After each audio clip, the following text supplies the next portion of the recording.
Well, all right. Welcome back to the video game podcast. Chris Frank Games. My name is Chris Stotts, and via telephone this week we have Frank White. Frank, how are you doing? Doing pretty good. I am disguising my appearance to, I don't know, prevent the mafia from getting me. Yes. Well, you did recently have surgery, and you can't let people, see the effects, of course. But Yeah. Or uh, Skype just sucks. One of the two. yeah, well, I'm gonna go with Occam's razor and just say that Skype sucks. Is it Occam's or is it Occam's? That's one of those words you like see in print, but Well, then it's, you it's, never it's just actually like a say. guy's name. I think it's just Occam's Occam's, razor. right? Yeah. Occam's? I don't know. Yeah. Yes. All right. So, yeah, in your place, we have a, nice JPEG that's cropped out from last week's show. So I'll be talking to. This feels like Attack of the Clones, where I have to react to a green screen or whatever, something like that. So, um, but yeah, we do have quite a lot to talk about. A lot of video game news.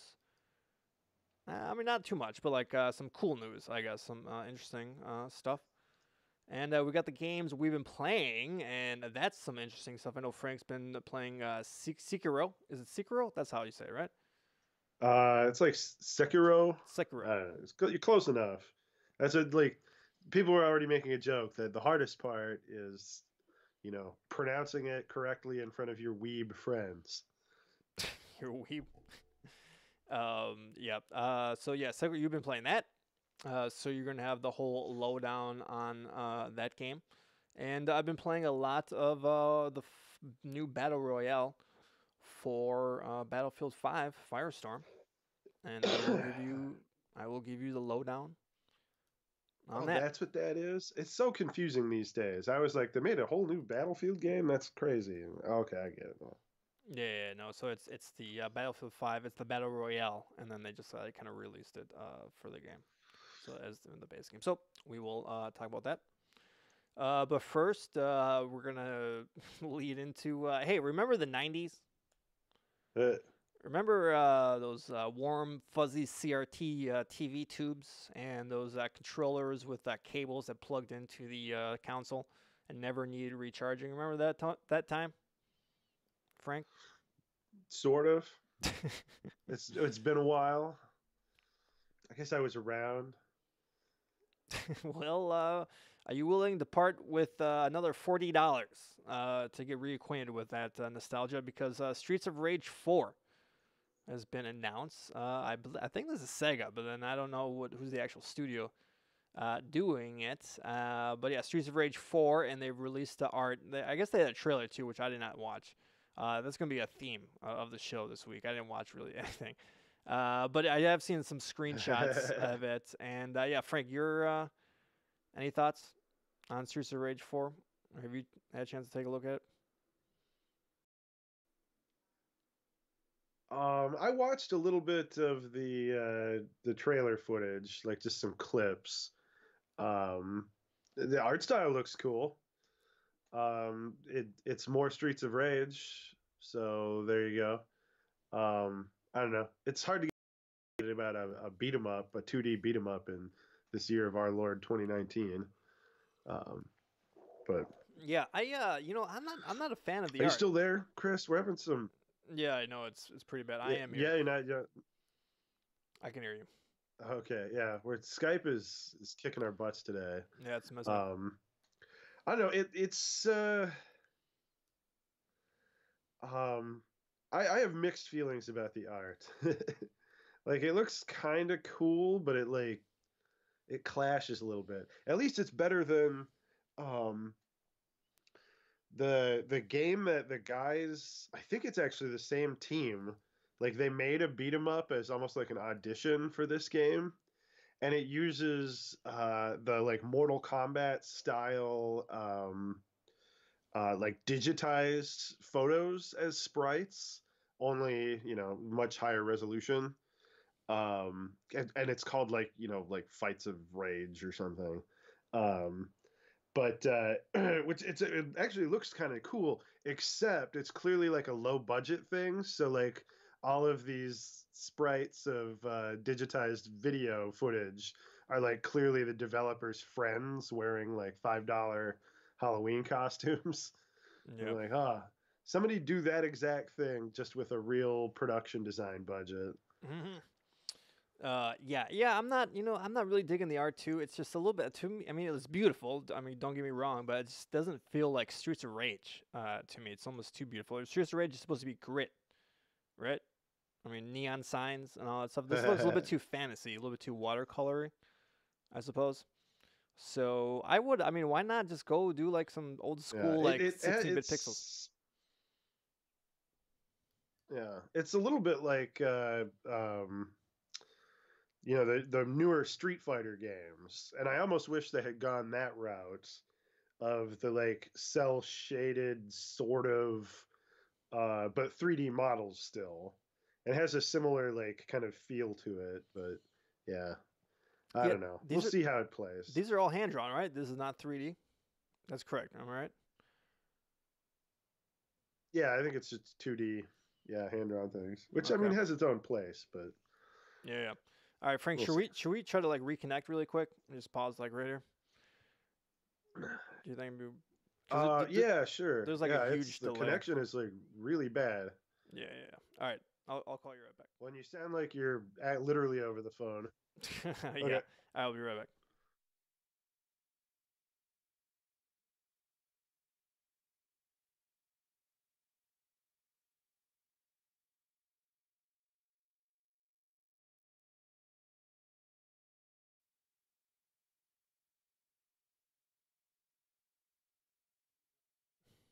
All right, we're gonna restart this pretty quick here. Just give us 2 seconds.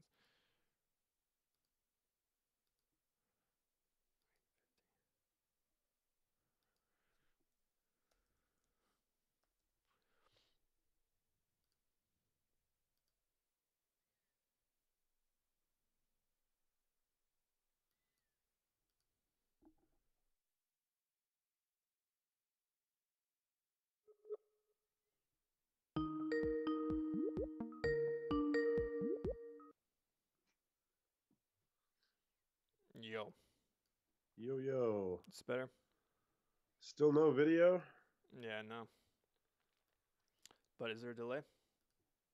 Um well, I just ran a speed test quick and my network doesn't seem to be crapping the bed, so I have no idea what's going on. It might be me because I'm like trying to stream. My stream seems to be going like up and down. But like I'm at 40K right now, so but I mean, is there a delay or does it sound pretty good? Right now is fine, but it was getting really bad. Yeah, you're sounding Uh like a robot a little bit. it just seemed to get progressively worse as we went along there. Because it sounded fine at first, and then a minute later, it started just the audio quality went way down, and then it started with the delay. Yeah. Let me turn down my bit rate real quick. All right, let me stop pause my streaming. I got 35K, so maybe that's just mess. Well, I mean, but it's green now, so all right, let's just do it, and then if it gets bad, we will I'll turn down my bit rate. All right. Alrighty. Okay. All right. I haven't stopped recording, so I'm Yeah. technically still in sync. Yeah. So am I. So we should be good. Okay. All right. So we're talking about Streets of Rage 4. So yeah, I mean, did they mention a price at all for this game on the trailer? Do you recall anything? Not that I know of. They might have. 20, 40 I bucks? wasn't paying that much Will they ask attention. for 40 bucks for this? I think 30 bucks might be the sweet spot. Now, did you play the original Streets of Rage? And that's what we really want to talk about is our nostalgia. Yeah, I mean, I didn't have a Sega or anything, but I've played it, in collections throughout the years. So, what is Streets of Rage 3 the one where you get like it starts to get wacky and cyberpunk, and it's like here's an old guy with robot arms, and here's a like a cool teenager with a skateboard. In addition to your usual like fast guy, tough guy, lady guy. Yeah, I only played the last one was 2 Sister Raid Shoot, and that was like a lot of fun. The guy with the what do you call it, roller skates, I think, Oh and yeah, roller skate. Yeah, yeah. like that was pretty dope. And Roller then blades. the road blades, yeah, there you go, the blades, Get the and '90s cred going. then at the end, I believe I always love this in video games where at the end, I think the boss is like, hey, one of you is not powerful enough or whatever. You guys have to fight. So basically, you have to fight with your friend that you were just Mhm. playing with the whole game, and then you have to fight the main boss. So that's a It's a pretty cool real, ending real for a fighting battle game. royale. Yeah, exactly. The original battle royale, right there. So I mean, that's cool. I mean, I guess, but again, I'm not a big fan of the art style, but reminds me of the 32-bit Secret of Manas, which look nothing like the 16-bit Secret of Mana. So, all right, and then here's another. It's not easy updating stuff. Yeah, all right. Here's a sign of the times. I did not watch this Apple keynote. I did not watch 1 second of this Apple keynote, and nothing really. I mean, I guess the news thing is like kind of cool, but I mean, are the dumb people who need to be reading the real news? Are they going to be paying $10 a month to be reading news? I don't know. So I think this might be just people that already read the news just have everything together. So I don't know about that, but we'll talk about the Apple Arcade here in a second because that has to do with video games. But anything in general, did you watch this at all, or any thoughts at all about this Apple TV? I was making jokes about it though because like we've reached kind of, I think we're at like a tech kind of stagnation point here where like most of the time, like when like Apple or Disney has got a big announcement like this, it's some kind of subscription service. Like that's all they have left as far as innovation is like, what if we gave you something else you could pay a monthly fee for? Um, so it's just like come back when you guys have a new idea for a computer, Mm-hmm. Well, and I'll care again. They want that monthly payment coming in. They want that predictable monthly payment coming in, so that yeah, so iTunes really just ruined Apple because it's like, wait, we can just make like a crap ton of money, being a middleman or a payment processor or, so that's where they're branching out. Like they're making a credit card now. So it's like, yeah, they're just branching out into all the things that you can just make money off of people's lives with. Yeah. Uh, well, when you it's like, make something, guys. Come on. Well, when you got so much money like swirling around with like Apple Pay and the store and these online stores, and you're just paying a shit ton of these transaction fees, you're like, God damn, how do we get rid of these transaction fees? And that's really what a lot of this stuff is all about. But I mean, they should pass those savings on to the customer, right? How about that? Oh no, there's still going to be the transaction fees. They're just going to Apple now. Yeah, exactly. People are paying Apple at that point. All right, and then just Apple Arcade really quick. I mean, this is pretty much Xbox Gold and PS Plus for iOS games. I mean, is that right? Premium a subscription iOS games? Service. Surprise. Yeah. So, I mean, I guess if you're like a hardcore iPhone gamer or iPad gamer, I guess this makes sense. But I mean, maybe for a kid, maybe you get this for a kid for like a year subscription or whatever. I don't know. I don't know. It seems weird to me just because like, the game store as far as iOS is concerned is like so full of cheap stuff and free to play games that I don't really see the point of a subscription service for like the few like premium games that are always like, even games that they sell for like $15 on on a console tend to be like $5 on iPad. So yeah, I guess unless you were some kid who just like plays a lot and a lot of different games, maybe, but yeah, I don't know. It's really just striking me as circling the train kind of whatever we can monetize nonsense. Or I mean, I was just thinking about this. Maybe this is for Uncle Chris, just to get his 7-year-old nephew something for Christmas because he plays his iPad all the time. So I can see that, just one of those over the counter. I mean, I'm sure they're not expecting this to be like a huge thing. You know what I mean? Like, but I'm sure they see, again, PS Plus and Gold with games. They're like, well, why can't we do that? Yeah. Why can't we do that? So, Why can't we make money for practically nothing? yeah. We are, for a different media. Yep. All right, and then PlayStation and Sony, I guess you'd say, had their own version of a Nintendo Direct. I guess this was a PlayStation Direct, and I again did not watch this at all, but kind of the notes that I heard secondhand through Twitter. First, I guess it was a fairly impressive Iron Man VR kind of display. I don't know. I'm not sure how much of that was actual gameplay. So Yeah. Because I didn't watch this either. I just watched a bunch of the trailers afterwards. It was very PSVR heavy. And yeah, but like, a lot of they don't show a lot of gameplay for a lot of that stuff. So they're just kind of like making announcements with videos. The real star of the show was that not actual gameplay thing at the bottom of the screen.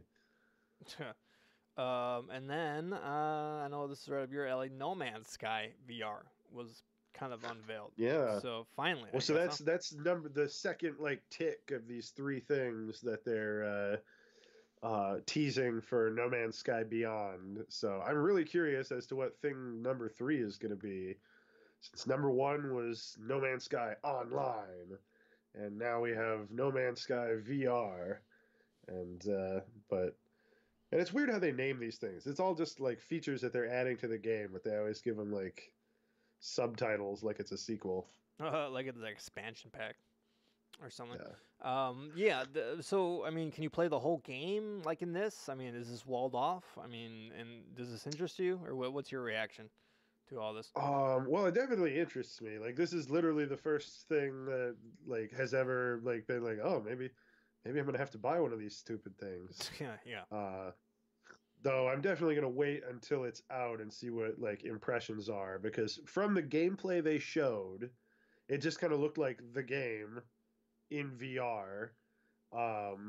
So I don't know if there's gonna be like motion sickness issues with walking around on the ground, like. Are you literally just going to have free control of your legs as you walk around with the the thing? It didn't show off how you traverse at all. Yeah, I mean, they didn't really show the person moving on foot, but they showed them on foot. Like just like looking up, looking around.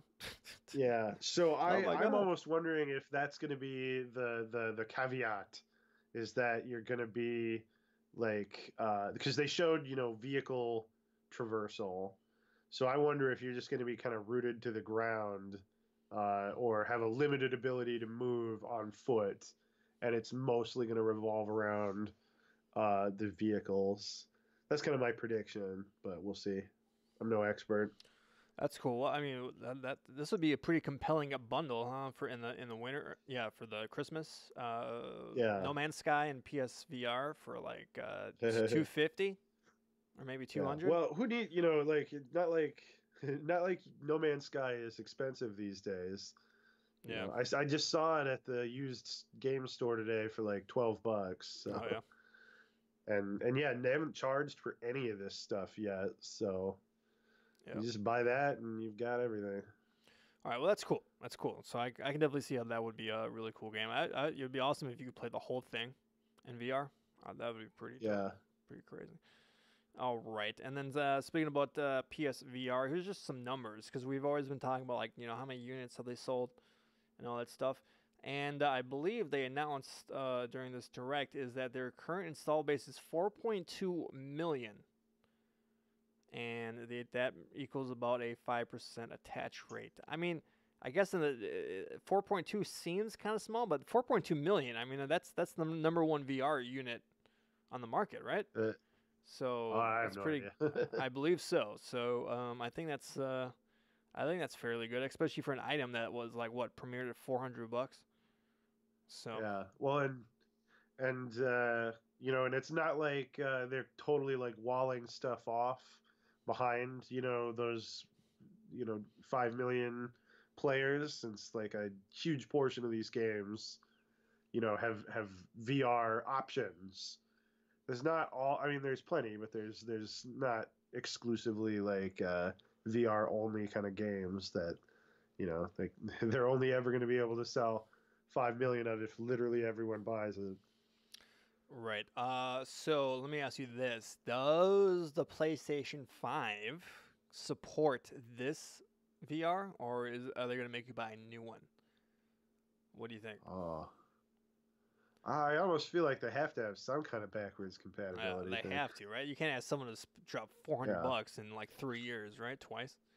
yeah. Well, Yeah. like I'm predicting that like the PS5 is gonna just play straight up Everything. PS4 games. Yeah, for sure. Uh, Everything will be backwards compatible.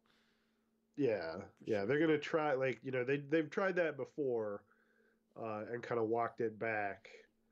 So yeah, okay. I'm gonna make a prediction here. If anyone wants to bet me money, it's gonna PS5 is gonna play all PS4 games on release, and then like 2 years later when they do like the cheaper or more powerful version, it will finally like ditch the PS4 architecture or whatever. So you're basically saying that They're gonna have like a PS 4.5 basically like is what I'm another saying. one? Well, there already was, right, with the Pro. You think there's gonna be, Yeah. or do you think it'll be really easy to have a PS4 and a PS5 game, pretty easily? I don't know. Maybe Um, that's what you're saying. But then they finally well, cut it I off. just like I no, I think the Pro is going to be like PS 4.1. Oh yeah.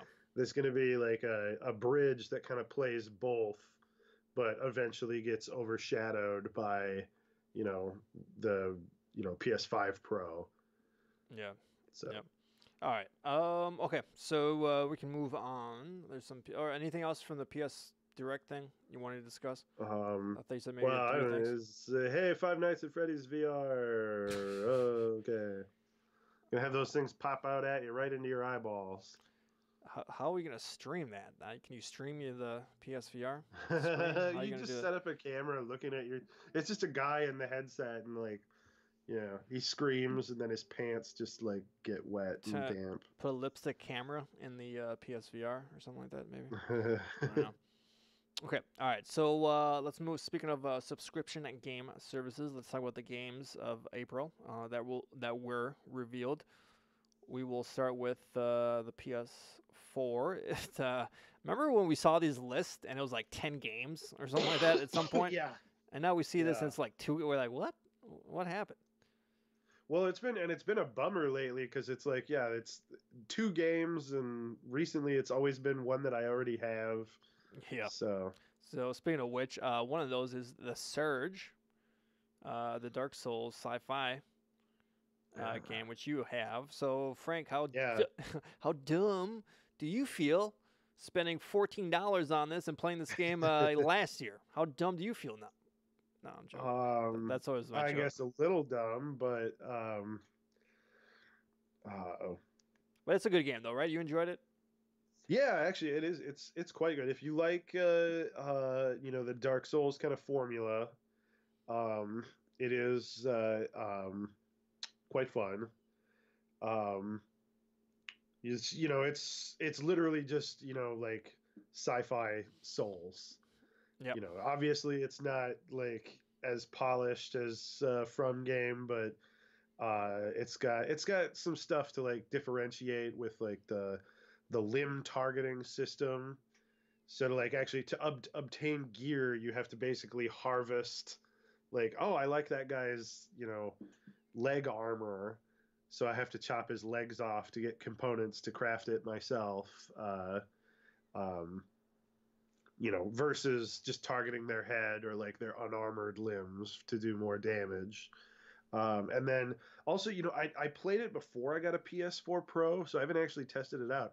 But apparently, it is a real showcase for a Pro over standard, because apparently it literally like runs at a very solid 60 frames a second uh, if you're doing like 1080 mode on a PS4 Pro versus the 30 that you'd get standard. So yeah, apparently it's a real showcase. It's one of the like preeminent games for like being able to show off what the Pro can do versus the standard console. Um, and I guess just a random weird factoid, it's only 8 gigs. Oh It's like yeah. a small game. And Hallelujah. it doesn't feel like it. Like it's not a huge sprawling, game with tons, but it's got, all voice work and all whatnot. So yeah, it's weird to me that it's smaller than like some 2D indie games I have Yeah. because it's very much a pseudo triple A game. Like it's not a triple A game, but it does a really good facsimile. It's lowercase triple A. Double A plus. Yeah. Every like iTunes plus. All right, well, cool. All right, well, I never got into the Dark Souls, Bloodborne games, but I'm a sci-fi junkie, so I think I'll definitely give this a try. So I knew when this game came out like 3 or 4 years ago. I'm like, yeah, this is gonna be on PS Plus eventually. Right. So there you go. All right, and then Conan Exiles. I actually don't know what this is. Is this a massive multiplayer game, or what? I Do you know what think this is? so. All right. I think so. It's some game but the problem is that I from what I have seen, it's bad. Yeah. I don't It's think it's very janky. good. It's all jank. Yeah, I think it's janky and just kind of generally unpolished. And it's um, if it is the game that I am thinking of, because I know there's like a few Conan games out there now. It's like one of those things where it's just about people getting like super duper hardcore into it and like having their clans and role playing and stuff. So Well, it looks like I just googled this really quick, and it looks like yeah, it's in the Conan universe, but it looks like you're attacking like crazy like sandworms and like beasts and all this stuff. So the graphic style actually does look kind of interesting. You're like woolly mammoths and shit. So I don't know. This is promotional art, so who actually knows? But I might give that a try. Who knows? You know what I mean? So I wonder if it's like a Destiny type of thing. So we'll see about that. All right, and well, they're then saying it's a survival video game, so maybe I'm okay. not thinking of the same one. I think you're thinking like maybe Rust or there's some shitty PC game I know that's kind of like something. All right. Okay. So now for the Xbox games with gold for April, the Technomancer. I have no idea. I'm guessing that is a what do you call it? A roguelike game. Any thoughts? Technomancer? I It's a cool word.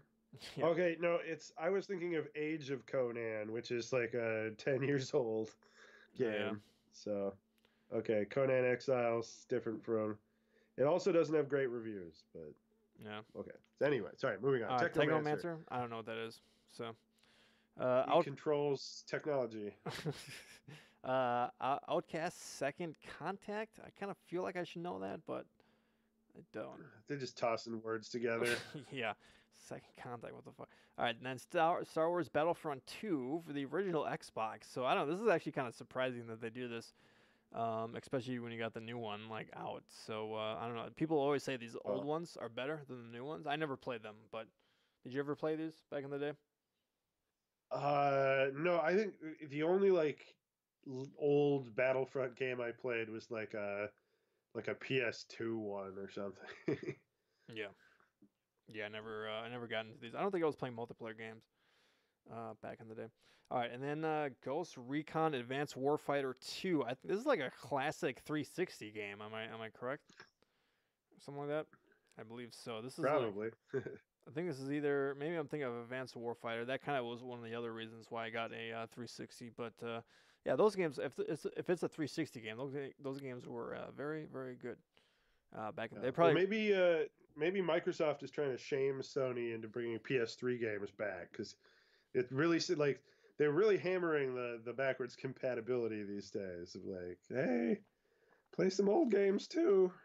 Well, I think the way that the PS3 was set up, it's just so fucked. You can't just like it's way harder, to like. Well, take yeah, stuff but I over. like they're because they got the backwards compatibility, they're all like, here's some old games. And Yeah. PlayStation is like, let's not talk about the old console. Here's some current games. Maybe you don't get as many. Maybe the next PlayStation will have an emulator as powerful enough just to run a PS3 on it. Who knows? It's very possible. All right. Okay, and then here we go, Frank. I don't know if you saw this or not, but a streamer has beaten every single Dark Souls game without taking a single hit. Did you see this In a story? row, like consecutively. Yeah, and that's including Bloodborne too, right? As Yeah, well. so Demons, I don't know what order he went in, but yeah, it's all three Dark Souls plus Bloodborne and Demon Souls. I mean, that is, I don't know. That It's to me pretty is crazy. astounding. Yeah. But I mean, it's not like he just woke up one day and he did that. Like, Jeez. it's like a speed running community where these guys get together and like, come up with strategies for Yeah. Was it? So you that's know. like a combination speed run, right? I mean, he kind of did an optimize run. I'm assuming. Yeah, I mean, you do like you kind of speed run because you have to, like, running past enemies and like skipping, big parts of the games because that's just fewer encounters for you to have to worry about taking a hit in. So, yeah, so they basically like they do a speed run just so they can have the most optimized kind of path Yeah, I'm guessing. um and all the usual tricks of like uh getting like there's certain things that they have to have, like every Souls game has like one of those glass cannon kind of build items where you do extra damage when your health is like below a certain percentage. So they always do that because if you're not planning on getting hit, then it doesn't matter what your health is. So not planning on getting hit. That's what I go to these games like I'm not gonna get hit today, and then the enemy's like, no, you are. Yeah. But uh, but then they come. Then there's another issue of so you need to get your health down so that you can have this extra damage bonus. But how do you get your health down without getting hit? So they one strategy I know is like Dark Souls 3 has a weird helmet you can get that looks like the mimic, the treasure chest that eats you. And if you wear that, it slowly drains your health. So like yeah, it's like a speed run, but it also involves like putting on this helmet and standing there for 2 minutes while your health ticks down, and then taking it off and resuming. So yeah, it's weird. Crazy, crazy stuff. So yeah, that's 5 games, right? And not getting hit. What a remarkable feat, and I'm Yeah. Well, sure. I don't know if I could, like, my eyes would glaze back in my head. Like I don't think I would be able to, even if I was good enough at the games to do things like that, I would struggle with like maintaining attention over that like period of time. Because it's 5 games, and I don't know what his average times are, but if you're doing like a crazy speed run, you're probably averaging out around 2 hours a game. So that's like 10 hours of like playing Souls games at peak performance. So yeah, Yeah, I would be so nervous at the end. That last hit. We had to deliver yeah. that last hit on the guy. I would be Yeah. palms would be super sweaty. I'd be like, oh my god. Well, and he failed once. Like I think he and again, I don't know what order he was doing it in, so I don't know like where in the how far he was in the whole run, but he apparently did get killed by the first boss in Demon Souls at one point and like had to start all over. And it's like Sucks. and, and you think you're like, oh, the first boss, that's embarrassing, but the first boss is like a giant blob that's surrounded by like slow enemies. So it's an enemy that is relatively easy as far as Dark Souls bosses goes, but is also um, kind of unpredictable. So I think it's kind of a sticky point for the speed runs and these zero hit runs, even though playing normally it's like barely a threat. Yeah. All right. So yeah, pretty amazing stuff. Sure, this guy gets tons of pussy. Sure, he gets tons of pussy. All right. He's just got to go to GDC and like, hey Yeah. everybody, Have the video on his phone I, for sure. yeah, All I'm right. that guy. All right. Frank, do you have any news for us for this week? Um, well, it's just been a lot of game releases. Well, we had EA laid off 350 people. Another culling of the like marketing departments. So I don't think they were firing any developers, but that's never fun. Yep, that's But unfortunate news. Battlefield 5 did not sell as well as they had hoped. So, well, yep. good luck selling it with no marketing people. Yeah, right. Yeah, that's but we've talked about all that before. That's the usual fuckery. Um, uh, Again, and then and I also want to mention. Have you heard of this Baba Is You game? It's out on Switch and PC, I like mean, Steam. I've heard of it, and I just know it's kind of like a weird game. I guess. Yeah. Well, it looks fascinating. I'm hoping it like. Well, maybe I'll just have to play it on computer because it's not taxing or anything. I get this But yeah, confused with Ape Escape or Ape Out or whatever. oh, Ape Out. Yeah. No, they're very, very different. Other than having like simplified, colorful It's on graphics. itch.io. You should check that out. I'm Oh, on the website right now. well, it makes sense, but no, just like so, it's a puzzle game, and it's kind of like a Zelda-y, a very simple kind of top-down Zelda-y thing, and you're in these puzzle rooms where you just have to get this little sheep, Baba, to the flag that's like the exit of the level. Um, with the massive twist being that in every level there are like these little syntax blocks with words.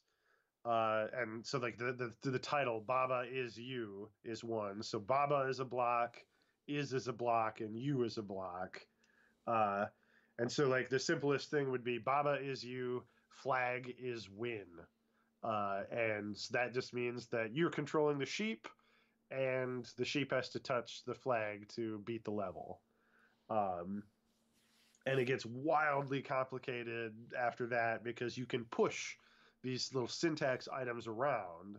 Uh, so you could push the word rock in place of Baba. So rock is you. Well, now you're controlling like the rock icon, or there's a rock in the map.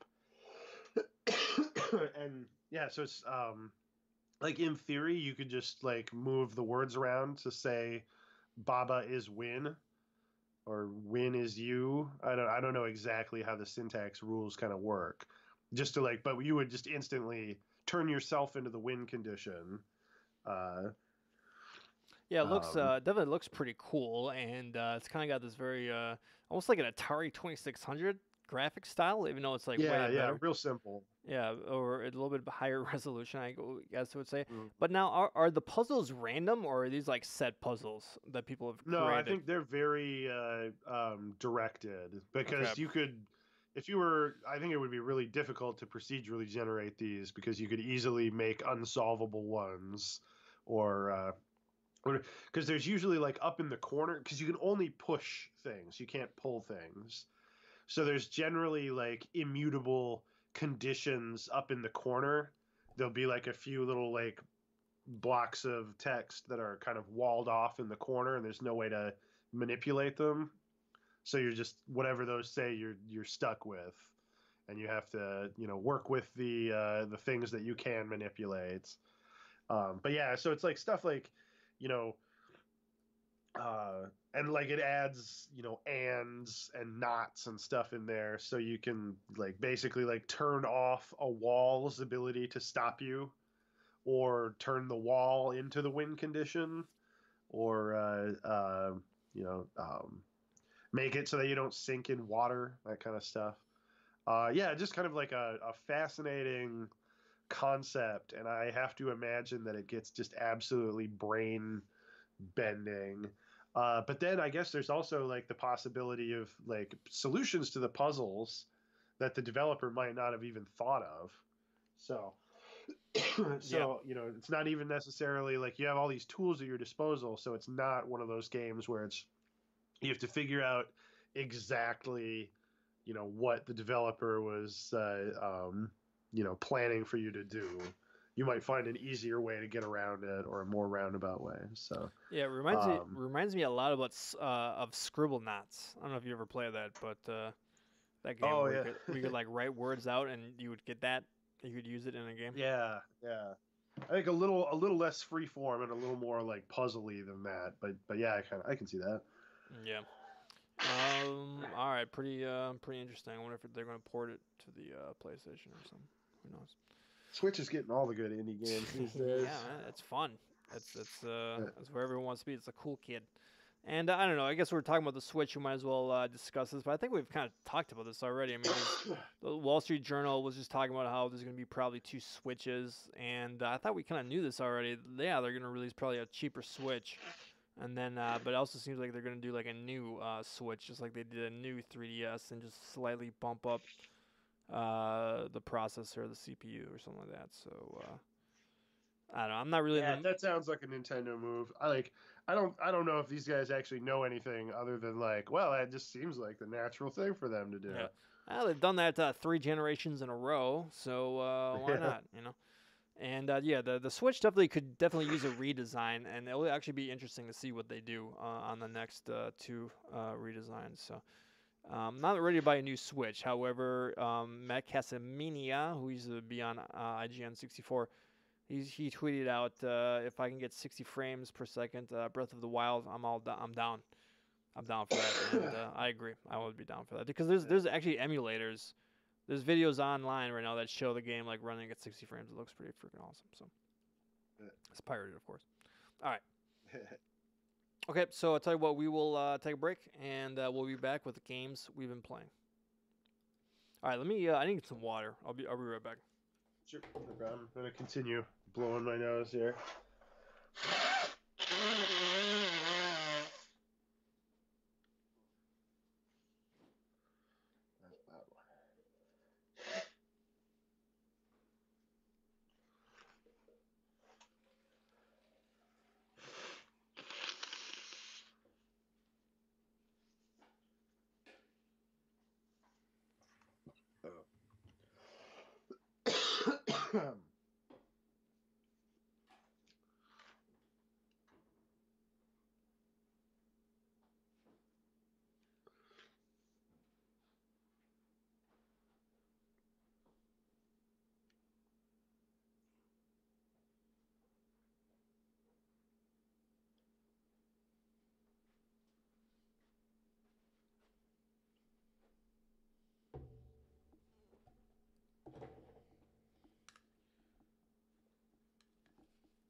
All right. Hello. Yo. All right. Give me 2 seconds. Okay. No set. Okay. All right. Let me just.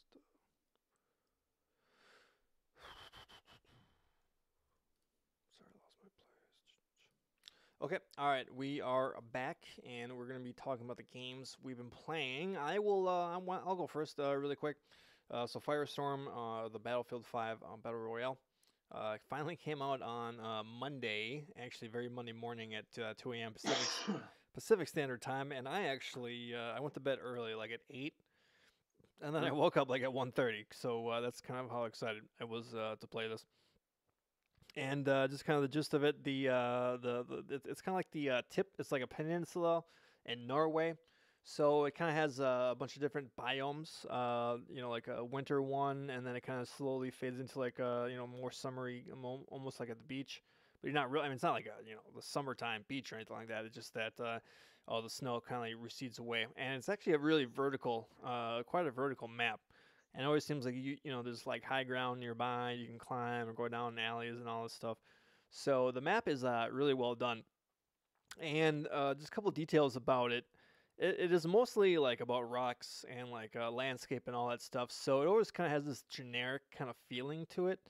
You never, at least me, I'll have some flashes of like past games when I get kind of to an area, but for the most part, like it just feels like it's just different, like every single time when you actually play. And when you actually start the game and it drops you from the plains in the beginning, they don't actually let you drop anywhere in the whole map. There's already a circle already kind of like set up, and it already cuts off like a third of the map. And part of the reason probably is because there's only 64 players in this, so there's not 80 or 100 or anything like that. I mean, the Battlefield games are kind of built for 64 players, so I wonder if they can even put more players than that. So who knows about that? So that'd be cool. But there's no duos in it, so that kind of sucks. And they've said that they will eventually bring out duos, but it will only be a limited time mode.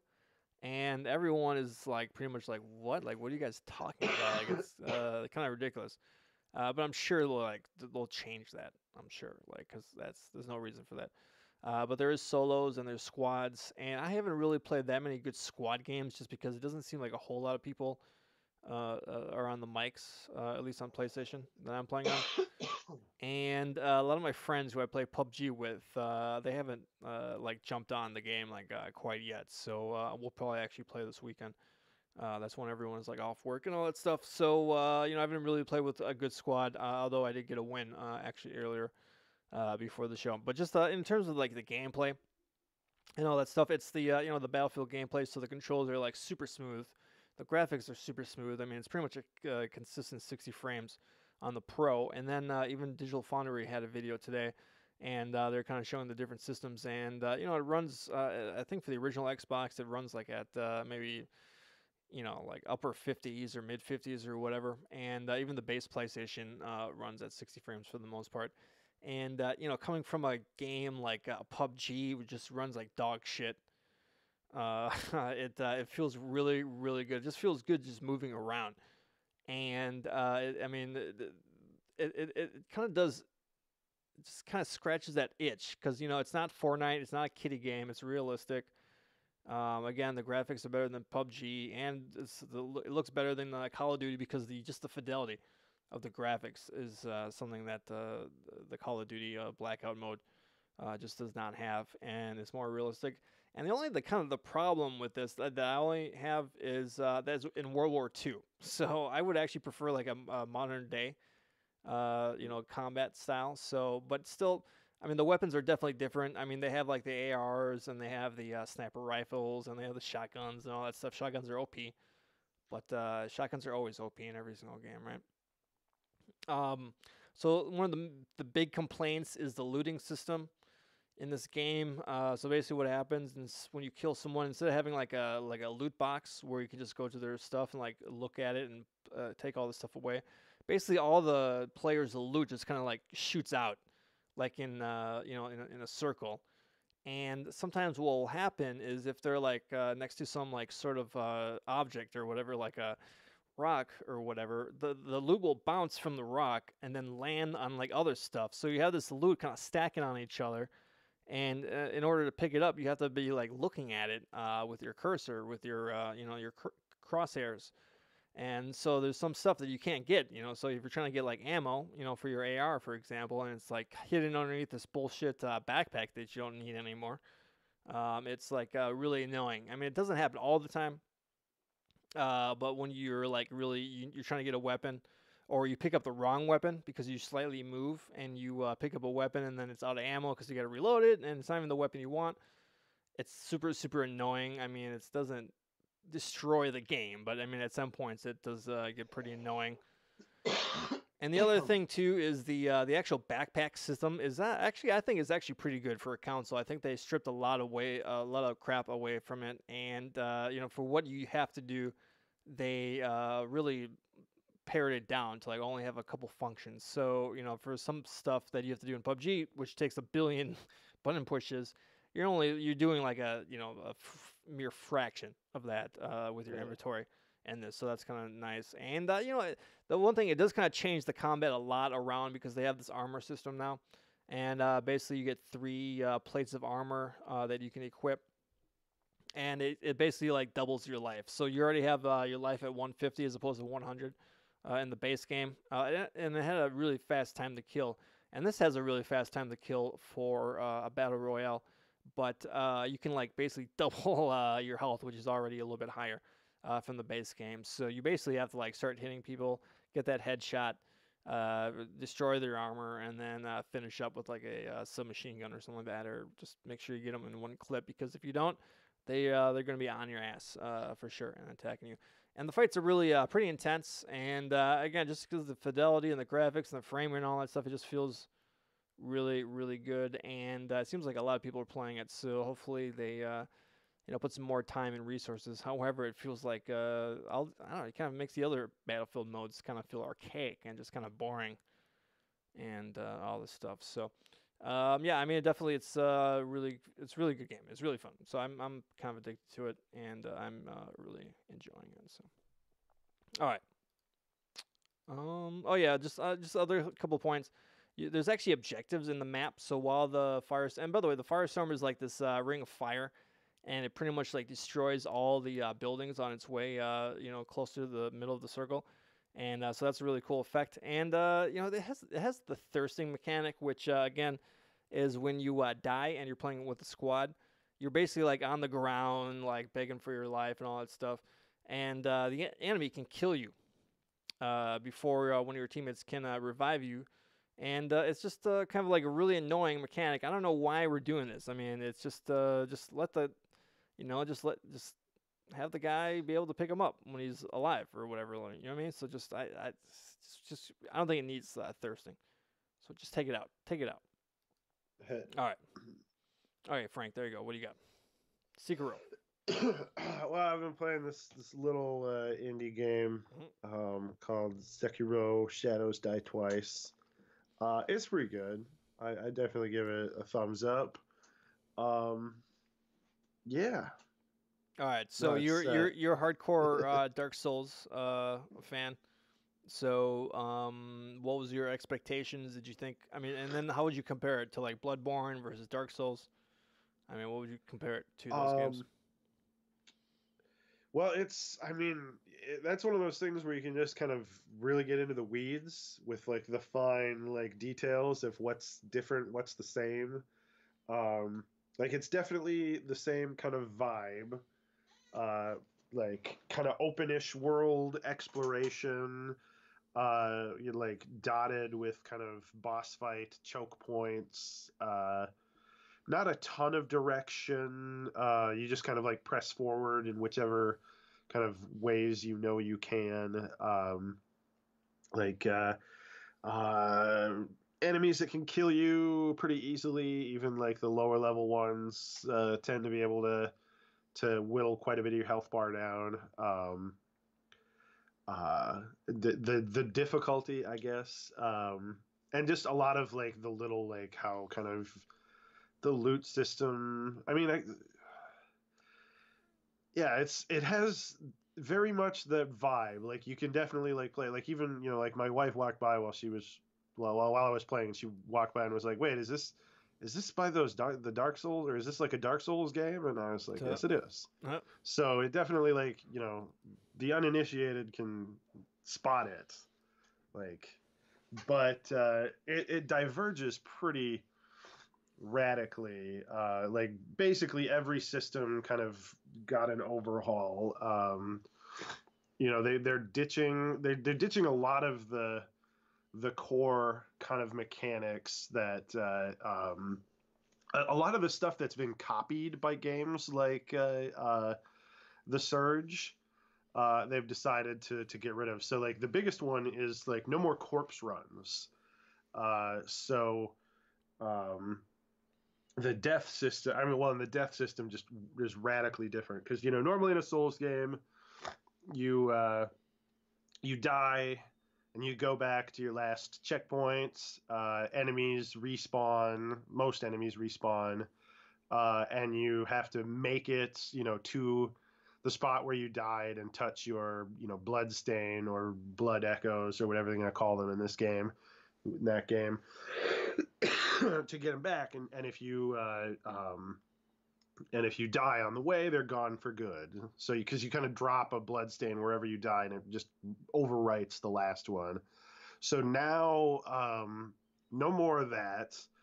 Um, the basically, if you die permanently and have to go back to a checkpoint, you lose half of everything you have on you, and that's it. There's no like opportunity to get it back. There is, however, and this is like a whole other complicated system. Um, but there is a you have a base 30% chance of just not having any punishment for dying, other than getting sent back to the checkpoint. It's called unseen aid. And yeah, so it's you lose half of your, and there's two currencies now. That's another big change. No longer the single currency of like souls or blood echoes that functions as money and XP. XP and money are now two separate things, but you lose half of both um, upon dying. And also, since they're ditching role playing game elements, so it's now like skill points based, which is so it's kind of nice. You when you level up, you don't really like level up in that in the traditional sense. You basically like you have a bar that's filling up, and then when it fills up, you get a skill point. And you can bank those, like, so because skills can cost anywhere from 1 to 9, I think, is the highest single skill price. Um, but yeah, so you're actually like you once it's banked as a point, it can't be lost. So one thing that happens a lot is you want to go fight a boss, but you realize like your XP bar is 3/4 full. So you want to go like just find some guys to beat up for a while until you can roll that over into another skill point and not have to worry about losing it. Similarly, you can buy money as an item. They're like coin purses. So if you don't have anything you're dying to spend your money on, but you're worried about losing half of it upon a death, you can actually go to a merchant and buy for a 10% markup, buy coin purses. And then that you can't lose the money that's in there, other than the 10% surcharge you paid. And then you can basically use that item to get it back. It's like in the Souls games, there were like souls as items that you would pick up throughout the game, that were kind of like you had to kind of use the item to add that to your account so it could be spent on whatever. But as long as you didn't do that, it was safe. So it's like those are your like backup things. Like if you need to get a few more points to buy or level up, whatever, you just cash those in. But yeah, like I don't know. I feel like I'm getting way into the weeds right away. Like, because yeah, it's a core difference. But yeah, since there's no RPG elements, you are now just one guy. Like that's another big change. There's no character builds. You're not going to be a dex guy or a strength guy or a magic guy. No one was the magic guy. Now you're just a samurai dude, or well, you're a shinobi, so you're more like a ninja. Um, and people that was contentious. Like people were worried about ditching the RPG elements because they're afraid that it's going to hurt variety. And on one level, it does. So, because on one level, like if I'm playing the game and you're playing the game, like at any given point, like our characters won't be that different. Like you're still getting the same the upgrade tools for your prosthetic arm, because in addition to being a ninja, you are a ninja with a medieval, or I guess it's not medieval, Sengoku period bionic arm, um, with a grappling hook, and that basically functions as your secondary weapons. So even though we're all playing the same guy, and other than like the skill points you decide to spend and like what skills you want first, like so like a max a max level character in Sekiro who has everything is the same as all other, maxed out characters who have everything. Um, but on the other hand, you actually in moment to moment gameplay, you have way more variety than you would in especially Dark Souls. Because while Dark Souls, there's different builds you can be, faith, magic, all the different stats basically can have a build around it, and plus like things like quality builds, which are like a dex strength match, and then whatever weapons you find, so that you don't have the variety of characters, but um, in a given playthrough, like depending on what your build is in Dark Souls, like you really only have like 2 or 3 attacks available to you at any given time. So if I'm fighting an enemy in Dark Souls, I can light attack, I can heavy attack. Depending on the game, I can hold down the heavy attack for to charge it up. Um, and then you can have an offhand, which is usually like the shield, so you can block or parry. And parrying is always kind of difficult in Souls games because you have to kind of time the animations. Um, but yeah, it can get a little stale if you're going through the whole game, with the same weapon, so you're getting like the same couple of animations. And I think Bloodborne is the sweet spot there, where it has builds, but also because of the transforming weapons and the offhand, the gun weapons, like your character is much more dynamic in moment to moment gameplay. Well, Sekiro just turbocharges that because you've got your sword attack, which works basically the same as your katana. Essentially works like wielding a katana in Dark Souls. You got your light attack. You actually don't have a heavy attack, but you can charge up the light attack. And then there is also you can have one kind of technique at a time, which is kind of like a power move, and there's a variety of those depending on your play style. Like if you want to do like a big wide sweep to hit multiple enemies, or like one of the cooler ones that I've got is like a kung fu fist kind of thing, where it doesn't do a ton of damage, but it's super duper fast, where you just like hyper punch your enemy to disrupt their attacks. And then the heavy attack is replaced by the prosthetic arm, whatever tool you have equipped there. To avoid spoilers, I won't get into kind of the late game ones, but like the ones you see in the trailers and stuff are the axe, which is kind of in a puzzle sense used for breaking shielded enemies. Like there's these guys with wooden plank shields, and they're like impossible to take on without the axe. But with the axe, you can just with one blow just shatter their shield and wreck their posture. Which God, I haven't even mentioned. I haven't even mentioned the posture yet. Dang, it's like so much is different. Um, yeah, you've got all these moves. So yeah, you can have spears and axes with your secondary thing. The caveat being there that uh, the heavy attacks cost ammo. You have spirit emblems are kind of your ammunition. They work like the quicksilver bullets in Bloodborne.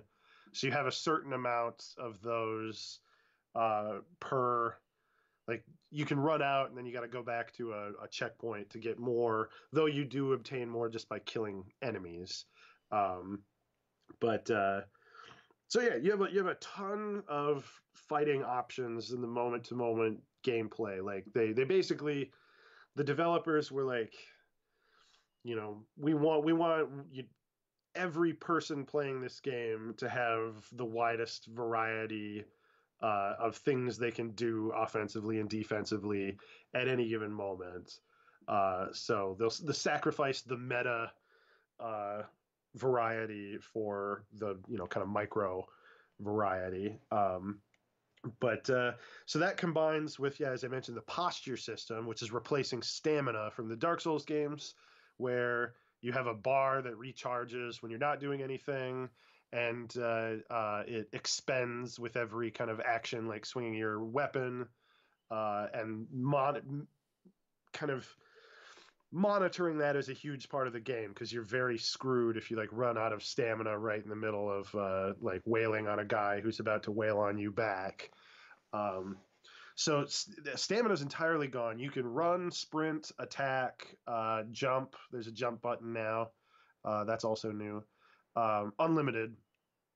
So it kind of works in the opposite way. So now there's posture, which rather than being something that drains as you do action, is a bar that fills up as you take damage, and then also if you're blocking, which now is a 100% damage block. Just holding up your sword, which is weird to get used to as a Dark Souls player, where like blocking with a sword is like blocks like 15% of damage, and you also lose a huge chunk of stamina with getting hit blocking with a sword. That's why you want to block with a big shield in Dark Souls. Well, so now blocking blocks 100% of damage, but just blocking an attack, your posture takes a big hit. And when your posture bar fills up, that's essentially the same thing as running out of stamina. You get staggered, you're very vulnerable. But for enemies, every time you hit them and they block, it builds their posture meter. Their posture meter also goes up as they take damage. And then if you back off, like in Dark Souls, you back off to let your stamina regen. Like you go in, kind of hit and run. Go in for attacks, make sure you don't run out of stamina so that you have like an escape route. Where in this, if you back off from an enemy and stop pressuring them with attacks, their posture meter will start to recede. So you have to keep the pressure up, because once you break an enemy's posture and fill that meter up entirely, they are now available to be one hit killed with a death blow, it's called. So there are situations. I actually beat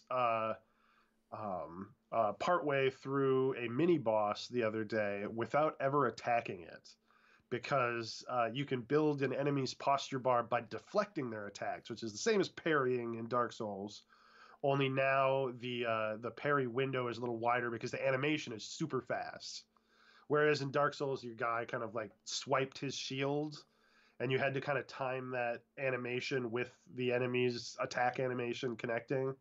Um, or in Bloodborne, where you just have to shoot the guy at the right time in his attack animation to stagger him.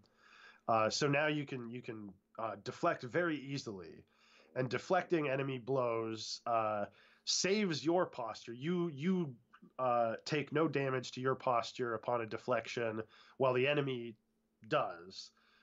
So there was an enemy that attacks very fast with flurries of attacks, and I kind of got the rhythm down. It almost turns into a rhythm game after a while, where I started to memorize like the kind of rhythm of his attacks, and I just parried his entire combo. So he's not hurting me at all as long as I can keep the timing up, and it's building his posture meter up. So basically, I just let him keep doing that until his posture broke, and then he just like now he's available for a death blow, even though he has taken no damage to his health at all. Not that health is totally unimportant, because some enemies regen their posture super fast. Like that's kind of a hidden stat things have. Like a small, nimble enemy will tend to regenerate posture very fast. So even if you block a bunch of stuff, like their posture will just drain back down. It's a little confusing since it builds. Like the posture meter fills up, so it's confusing to talk about, because you're taking posture damage, but the meter is filling. Draining is good, filling is bad, for you at least. So for an enemy that you can't get the combo right, or just isn't aggressive enough, like they attack you and you build their meter up, but then they back off and their meter goes down, then you actually need to start hurting them. And also attacking also builds posture even if they block it. So Being aggressive is not punished. Like Dark Souls, you get very punished for like running up to a guy with his guard up and just attacking. Whereas in Sekiro, you kind of can be making yourself vulnerable if you're not on the ball, but just keeping the pressure up on a guy with attacks is actually like generally a very good thing to do. And I know a lot of Dark Souls players are struggling with that of like you need to start doing the opposite. Instead of going in for a hit and then backing off, you need to just like be up in the guy's face, deflecting what he throws at you while you just like hammer away at him every opportunity you have.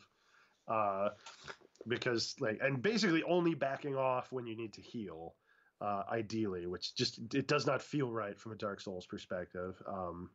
But yeah, but if you get an enemy's health down, their posture regenerates slower. That's like the main reason why you actually want to be like hurting and doing vitality damage. Because yes, if an enemy's health is down to 50%, their posture meter will drain significantly slower. If you get them down to 25% health, then it stops draining entirely. Uh, so then you can, you basically got them at that point as long as you can avoid getting killed. Um, so you can just kind of you can that's when you can actually back off a little bit because the enemy isn't going to recover. Um, but on the other hand, it's possible to like make it significantly far into a boss fight without like making any progress. Like if you haven't done significant damage to their vitality and they're a fast posture recovery boss, it can be disheartening to like be going in and out of the fight and the very intense fight and you're doing okay but not spectacular, and then you realize that you haven't made progress yet because you haven't hit them and they've backed off, and so all of their vitality or their posture damage is receding. um, yeah, it's a hard system to wrap your mind around. It's almost like the game is designed to put Souls players and non-Souls players on more equal footing, just because while it's hard for someone who hasn't played a Souls game to get into this and play it, it's also just hard for those of us who have played lots of Souls games to turn off our instincts, because so much of this game is inverts your Dark Souls instincts. Like just as I said, primarily in the fact that you need to be really, really uh, offensive and aggressive to survive. And then, but then the game will like it will teach you how to do this. It's like there's the early game actually.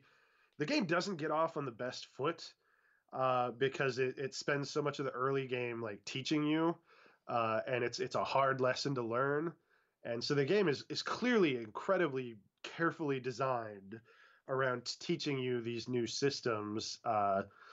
With the drawback being of like the game really doesn't kind of begin until you're like at least like a quarter or a third of the way in, because they gate you off. The early areas are very gated off from the rest of the game because they don't want you like progressing too far before you have gotten through a few like choke points to prove that you have learned these lessons. But because it's from software and they can't help but fucking with you, the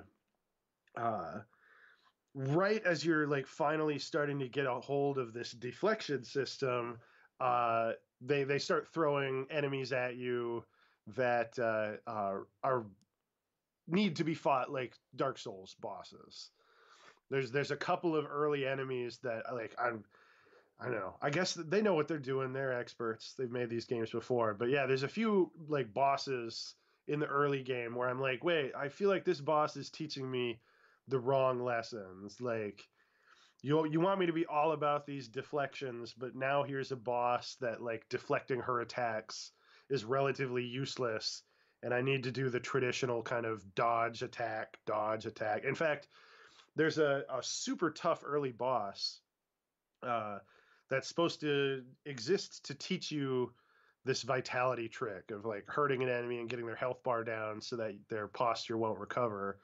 Um, and she is actually kind of almost exploitable by if you get the rhythm right of your like you dodge to her side, attack, go in for a second attack if you feel like it. She will always block it, but you know it does a little more posture damage. So you dodge, attack once or twice, and then you just dodge again and attack once or twice. And like if you get the rhythm down, she has a really hard time escaping to the point where it makes the fight significantly less challenging. But the game did literally tell you as you were walking into this boss fight that you need to like work on your dodging and hurting this boss. So I'm like, I guess it's intentional. It doesn't feel intentional, but they clearly told you to fight the boss that way. So I guess it is. Which I guess leads me to another big difference. There are tutorials now. Game has no more online components, can be paused. So tooltips come up. No more, you know, a few lines of text just written on the ground. Yeah, I guess, you know, Bloodborne was the big offender there where you could totally miss the tutorial stuff entirely. Uh, you know, like Dark Souls actually had kind of a tutorial area. They usually sort of do. But this one straight up like pauses the game and has a big like screen of text saying this is exactly how this works. Uh, which I guess it's a pretty welcome change and makes it easier for new players to get involved. But yeah, and then God, I just go on and on and on. Oh yeah, stealth. The other big addition is this is now like a real bare bones stealth game. um, most enemies and even mini bosses can be snuck up on with your grappling hook. You can get vertical with a jump and a grappling hook. You can get above enemies very easily. The grappling, it's not like Spider-Man though. There are specific grapple points. They're kind of like little white icons that fill up as you get close to them, and they turn green when you are able to grapple to them. So like basically, like as soon as you see one of those green icons, you just press the left trigger and just suck yourself up to that spot. Uh, and it works pretty elegantly in practice. You can even do some fun things like the early stages of the game are very much designed around teaching you this and have tons and tons of grapple points.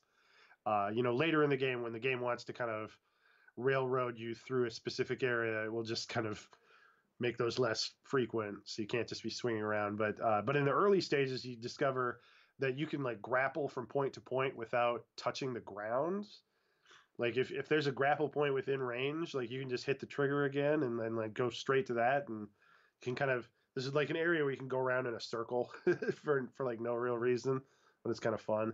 Uh, but yeah, so that combines with you can like just get above enemies and aerial attack them. So if you get behind an enemy that's unaware, you can do a backstab. If you get above them, you can do like a jumping plunge attack. Though it creates the weird thing of there's no non-stealth dive attack. Like that's always like a standard Dark Souls move of like you just get up high and then drop down on the enemy and hit attack, and you usually do a very powerful kind of dropping attack. And that doesn't exist anymore because you can only do the stealth like drop. Like I mean, you can still you drop down, but you just kind of do a midair swipe with your sword. Otherwise, and then yeah, you can sneak up behind enemies. There's tall grass you can hide in. There are there's an item ceramic shards that you can just kind of throw at enemies to attract them to your position. You can hug walls and then hide by a corner, throw a ceramic pot at a guy, and he'll come investigate and try to find you around the corner. And you can just grab him and slit his throat. Real bare bones, especially early on. Like, there's no way to stealth kill two guys standing right next to each other. Like, you can sneak up behind one and stealth him, but like, there's unless you want to spend a really long time luring him away from the other guy, um, you're just gonna have to fight him. Um, so there's no way to like totally stealth through the game. It's just kind of a tool in your toolkit. And enemies will de-aggro pretty fast if you get away from them. You've got a yellow like indicator when they're suspicious, uh, and a little bar that kind of fills up if they're seeing you but like haven't kind of registered that you're there. Very simple kind of stuff. But yeah, it's Dark Souls enemies style. Like the AI is very simple.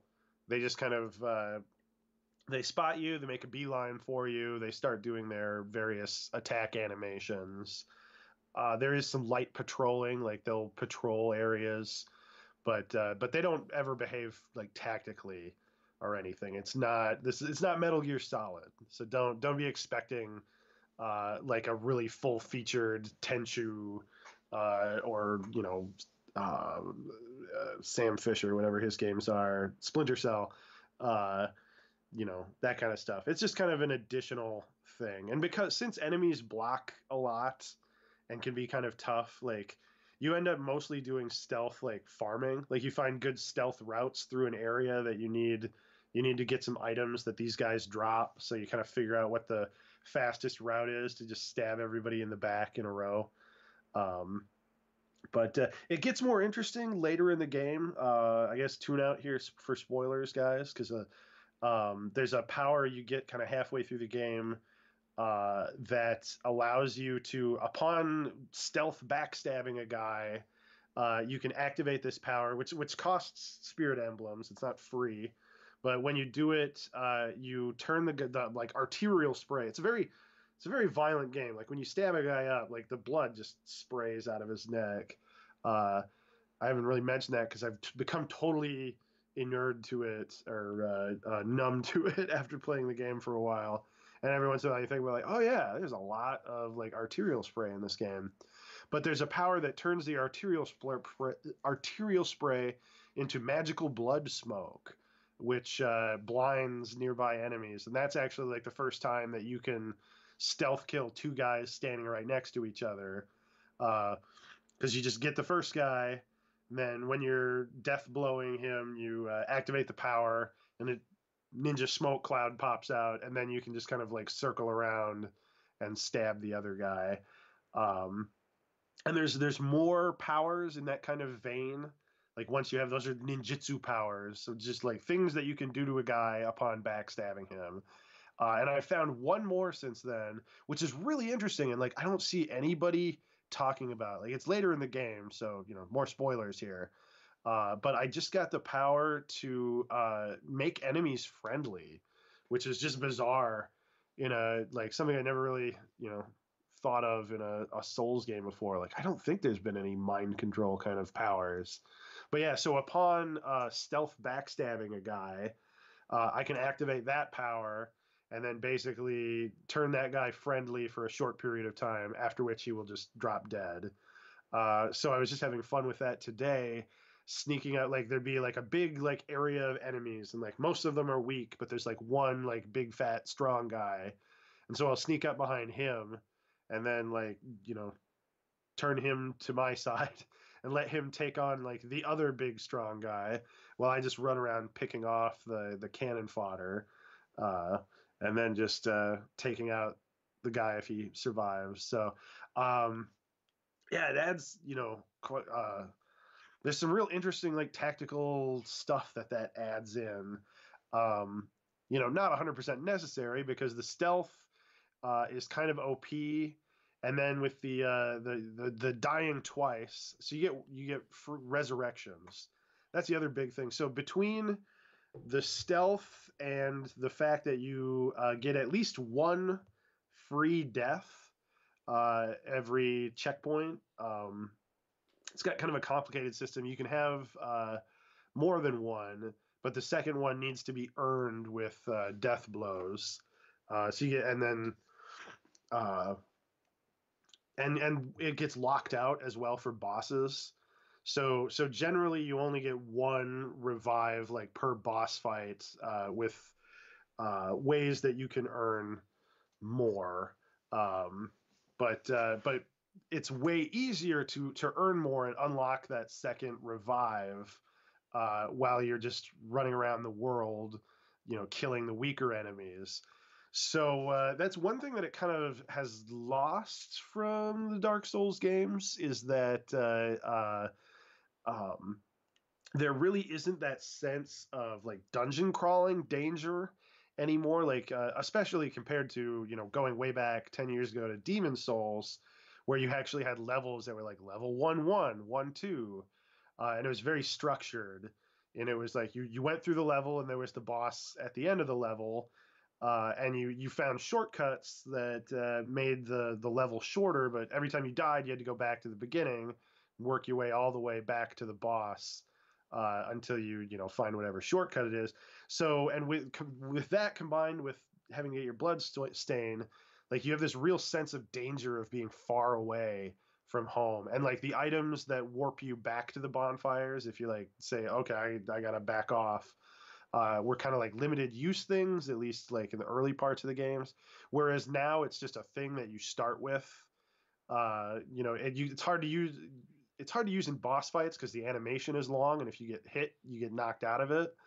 But it's really hard to get trapped kind of behind enemy lines because you're pretty capable and tough, and you can escape from the situations pretty easily, and then you can just like teleport back to the checkpoint at any given time.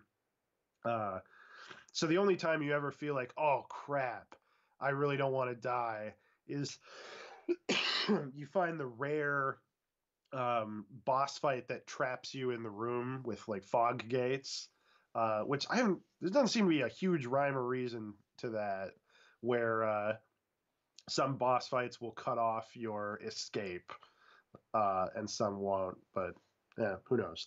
It doesn't come up very often, but that's the only time, other than fighting bosses, that you really feel in danger.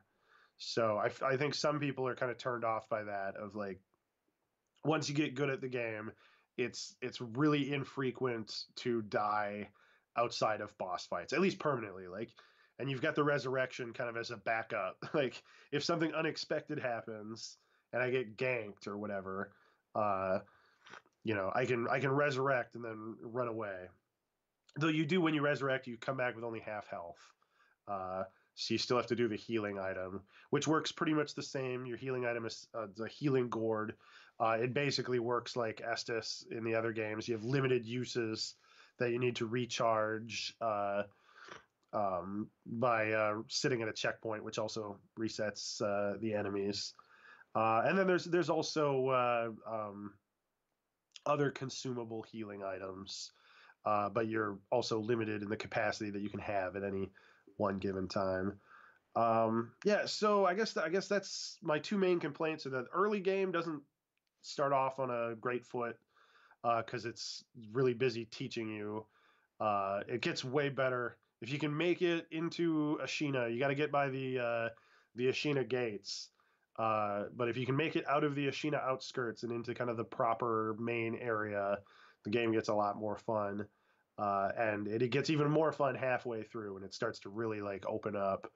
Um, but yeah, that the other just kind of complaint is that the gulf between boss fights and just regular like exploration is much wider. Like the threat levels are bosses can like kick your ass super easy, but you're relatively safe just kind of going through the world.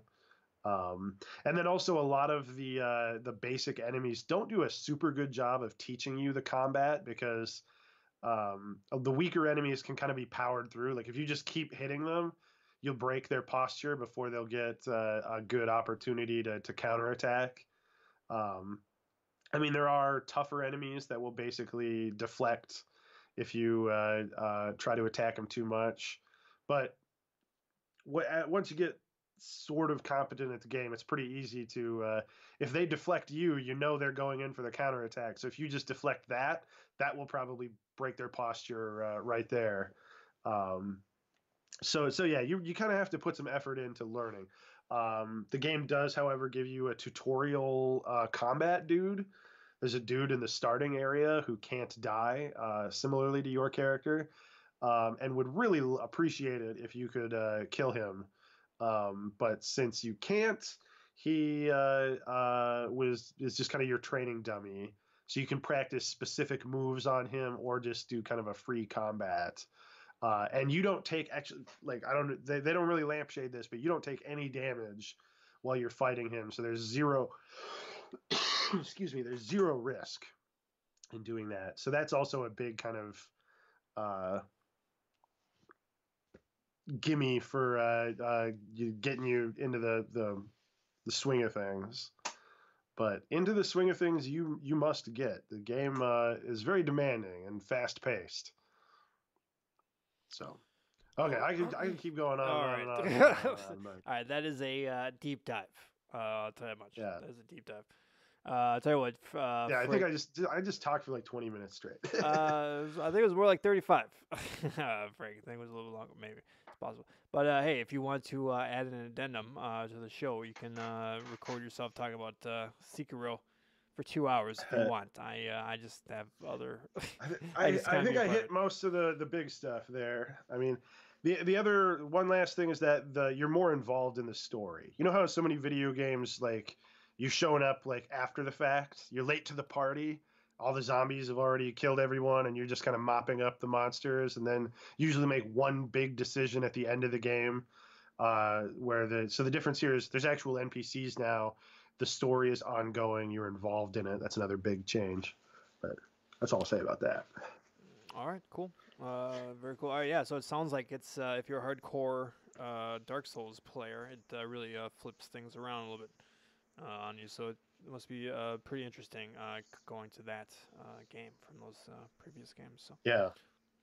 okay, all right, cool. All right, sounds good. We'll get further impressions and maybe even a review score next week. Unless you want to give it a quick score number, or you want to wait. Well, I should wait, but I'm leaning towards this being my second favorite in the franchise after Bloodborne.